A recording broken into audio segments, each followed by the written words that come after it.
dalam video yang kemarin bahwa kemungkinan besar tentara Rusia akan mengepung Kharkiv dari arah barat dan arah selatan, tepatnya dari arah Donetsk dan dari arah Belgorod.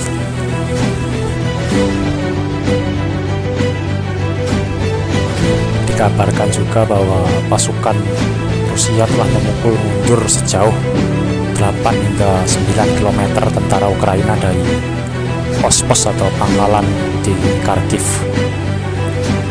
Seperti yang kita duga atau dalam video kemarin, bahwa saya menjelaskan bahwa kemungkinan besar Rusia akan menyerang Kharkiv ternyata terbukti benar, dan bahkan pagi ini telah media-media dari Ukraina telah melansir berita bahwa pasukannya telah mundur sejauh 8 km dari kota atau dari wilayah Kharkiv. Bahkan 4 atau 5 ledakan terjadi di arah Irzum dan Belgorod. Nampaknya pasukan atau militer pertahanan Ukraina telah membalas serangan dengan mengirimkan drone-drone ke arah Belgorod dan Irzum, serta mengakibatkan ledakan dan juga serangan-serangan ke alutsista serta senjata-senjata dari Rusia. Bahkan di wilayah Dnipropetrovsk, atau tepatnya di sebelah barat peta Ukraina, telah terjadi beberapa ledakan yang dilaporkan oleh kantor berita Ukraina setelah pasukan dari arah Kharkiv mundur. Ternyata Ukraina juga mengalami serangan di wilayah tersebut. Bahkan di wilayah Poltava yang agak jauh dari Kharkiv pun dilaporkan bahwa serangan rudal juga terjadi, bahkan mengenai rumah atau gedung-gedung dari perkotaan Poltava. Di wilayah Dnipropetrovsk, tepatnya di tengah-tengah antara sungai dan danau atau jalan menuju aliran sungai Kiev, telah terjadi atau hancurnya gedung serta rumah-rumah yang dikabarkan telah dihantam oleh rudal dari Rusia. Kemungkinan besar adalah dari rudal Kinzhal atau mungkin KH-101 atau KH-102. Sementara dilansir dari kantor berita atau pemerintah Rusia mengatakan telah mengkonfirmasi bahwa Tu-95 kemarin adalah bukan membawa KH-101 tapi melainkan membawa rudal Kinzhal. Tak ayal pun ini membuat tuduhan bahwa bukan KH-101, ternyata Kinzhal yang menghantam area di Kharkiv dan menyebabkan pasukan-pasukan dari Ukraina mundur. Bahkan terdapat ledakan di sepanjang trotoar atau jalan-jalan di Kharkiv yang dihantam oleh bom-bom dari Tu-95 kemarin. Serangan rudal Kinzhal di Kharkiv telah menyebabkan 4 tewas dan 24 lain luka-luka. Kabar-kabar yang cukup hangat lah. Bahkan di Kherson pun dilaporkan bahwa drone-drone Shahed pada pagi ini telah dilaporkan menghantam trotoar atau menghantam bangunan-bangunan di arah jalan atau sepanjang jalan dari perbatasan-perbatasan arah tersebut.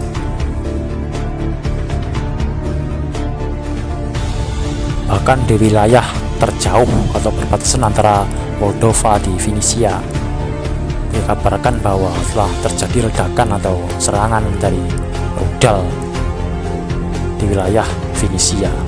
Bahkan di wilayah paling jauh Ukraina telah terjadi rudal dari Kinzhal atau K-1 atau Iskandar mungkin telah menyerang bangunan-bangunan serta pos-pos militer di sana. Ini kemungkinan akibat dari Moldova. Kemarin kan Moldova mengklaim atau mengatakan bahwa senjata-senjatanya yang dikirim di Ukraina boleh digunakan untuk menyerang Rusia atau Federasi Rusia. Maka tak lebih dari 5 jam atau 10 jam langsung dikirim rudal Kinzhal ke perbatasan antara Moldova dengan Ukraina, tepatnya di Venesia. Ini kabar-kabar yang sangat-sangat luar biasa. Dari jarak mungkin pengiriman rudal ini mungkin dari arah Donetsk atau dari Belgorod, mungkin juga dari arah Belgorod, karena di arah Belgorod pun katanya pangkalan militer Rusia di Belgorod telah hampir setiap malam telah mengintercept drone-drone FPV dari Ukraina. Kemungkinan Belgorod telah membalas serangan dengan meluncurkan rudal Iskandar atau lewat pengiriman Tu-95 lewat Kinzhal. Mungkin 7 hari atau 4 hari Kharkiv akan jatuh ke tangan Rusia, atau kemungkinan lebih cepat karena hampir sepenuhnya dikuasai oleh militer Rusia dan terus maju. Akibat serangan dari Rusia yang gencar serta taktik-taktik gerilya atau taktik memecah pasukan terbukti efektif. Strategi dari Kementerian Militer Rusia sangat efektif, dan dikabarkan pula bahwa terjadi pertukaran sandera, atau lebih tepatnya pertukaran antara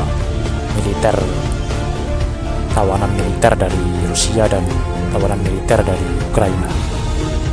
Ini pun sontak menghentikan atau secara garis besar menghentikan sementara peperangan di arah Kharkiv. Kabarnya pula pertukaran sandera ini telah dilakukan oleh orang-orang yang bertanggung jawab.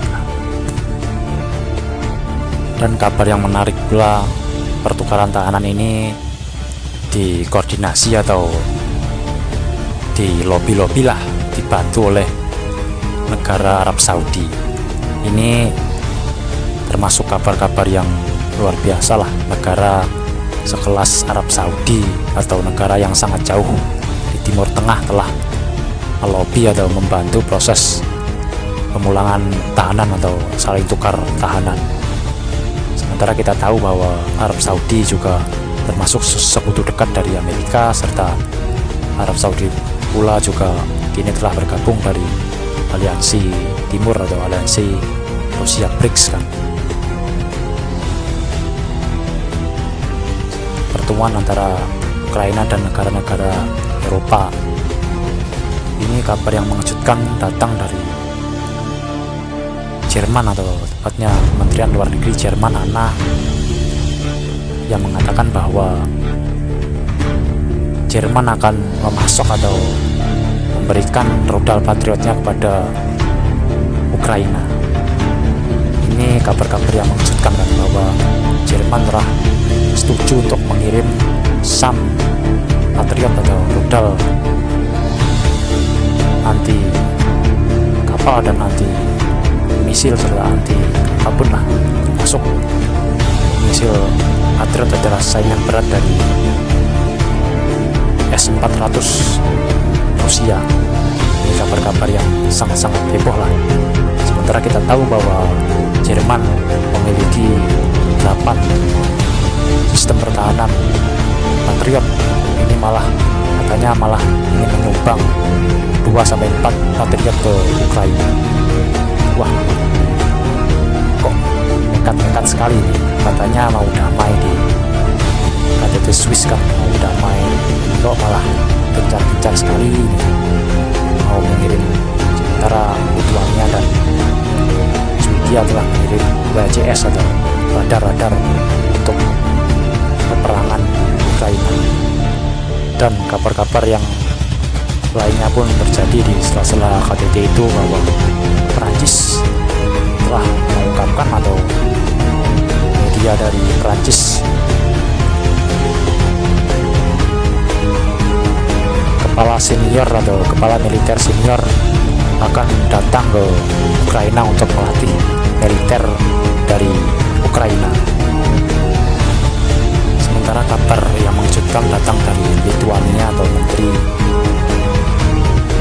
Lithuania Gabriel Landsbergis atau lebih dikenal Gabriel telah mengatakan bahwa ini cukup komentar yang sangat-sangat provokatif ya, bahwa mengatakan bahwa jika Rusia telah memindahkan pasukannya ke arah Kharkiv atau ke arah Kiev, maka dianjurkan bahwa pasukan Ukraina juga seharusnya menyerang wilayah-wilayah di luar Rusia, atau ini menandakan bahwa akan menyerang Kaliningrad atau akan menyerang Belarusia kan. Ini kan kabar-kabar yang provokatif dari Menteri Lithuania kan.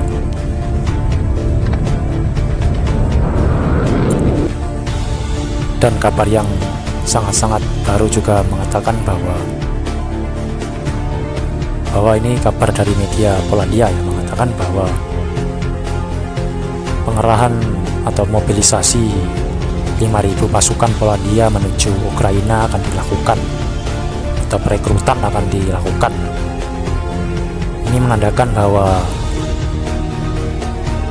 NATO ini tidak mau atau tidak mau damai lah dengan Rusia, malah ingin berencana menambah perangan ini kan. Kan kemarin ada bantuan amunisi serta senjata serta alutsista taktis dari Inggris masih di Jerman, sementara Belgia mengirim 18 atau F-16 30 F-16 kan. Ini menandakan bahwa NATO ini tidak 100% ingin damai lah tepatnya. Sementara media barat menggebu-gebu atau memberitakan tentang perdamaian di Swiss atau di KTT Swiss bulan depan, ini malah negara-negara NATO malah sibuk dengan rencananya sendiri-sendiri. Ini kan apakah mungkin ini tensi akan terjadi perang besar atau gimana? Ini kan cukup gimana. Tapi setelah berita di Polandia ini viral, langsung dihapus oleh media dari Polandia tersebut. Entah ini ajang propaganda atau ajang memang benar, atau ini informasi cukup rahasia, atau langsung dihapuskan. Ini berarti menurut data-data intelijen ini, kemarin kan FSB telah mengatakan bahwa kemungkinan negara NATO akan melancarkan serangan besar-besaran terhadap Rusia. Ini terbukti ya, ada benarnya lah bahwa spekulasi akan terjadi bulan-bulan depan. Serta Rusia telah menghancurkan 14 rudal ATACMS dari Amerika serta 17 rudal Hammer dari Perancis. Selama 4 hari ini atau 5 hari ini, Rusia telah menembak 2 Su-27 dan 2 MiG-29, serta pasukan Rusia telah menghancurkan 6 rudal Harem anti kapal dan rudal Neptune, serta 17 alutsista 6 bom Harem, serta lebih dari 17 rudal anti kapal selam atau Neptune, serta menghancurkan lebih dari 54 alutsista atau senjata-senjata taktis anti tank, dan serta beberapa depot amunisi, serta menghancurkan 47 HIMARS, rudal Vampir dan Alder dari rudal dari Ceko. Dikabarkan pula bahwa pesawat Boeing pengintai atau lebih dikenal pengintai strategis dari Amerika Serikat, P-8A Poseidon, telah lepas landas dan menuju ke arah Rumania.